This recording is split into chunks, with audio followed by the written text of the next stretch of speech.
ရှစ်တန်းလဲဆို85 85အဲ့ဒါရအဲ့ဒါဆက်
ခံထားတဲ့လူတွေကို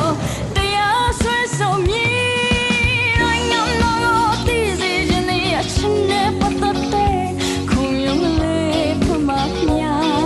ကျွန်တော်ချစ်တဲ့သူပြောင်းသွားပြီကျွန်တော်ရှာပေမဲ့အခုထိမတွေ့တော့ဘူး